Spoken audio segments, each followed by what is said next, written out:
C'est bien sur Europe 1. Les enfants d'Europe 1.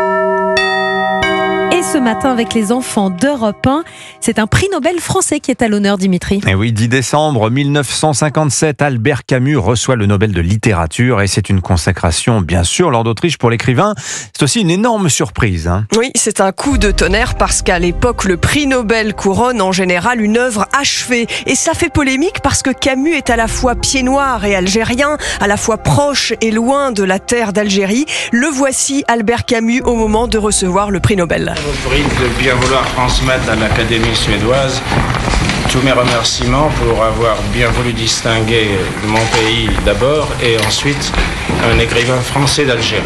Après avoir obtenu le prix Nobel, Camus écrit une lettre à son instituteur, Monsieur Germain, qui lui a permis d'obtenir une bourse pour continuer ses études au lycée. Sans vous, sans cette main affectueuse que vous avez tendue au petit enfant pauvre que j'étais, sans votre enseignement et votre exemple, rien de tout cela ne serait arrivé, écrit Camus. Et s'il se sent plutôt de gauche, il se considère comme un homme libre. Chaque génération, sans doute, se croit vouée à refaire le monde. La mienne sait pourtant qu'elle ne le refera pas. Mais sa tâche est peut-être plus grande.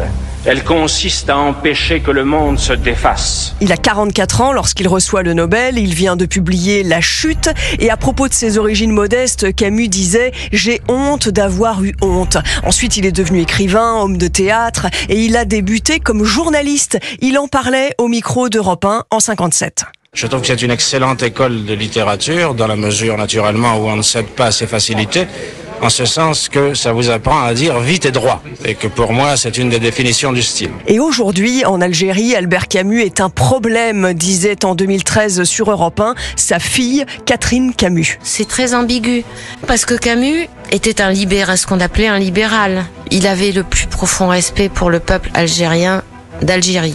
Il respectait aussi les Français d'Algérie, qui pour la plupart d'entre eux n'étaient pas des gros colons. La pensée d'Albert Camus est très actuelle, estime sa fille, qui ajoute « On le lit, on l'enseigne et il est aimé des lecteurs dans le monde entier ». Merci Laure d'Autriche.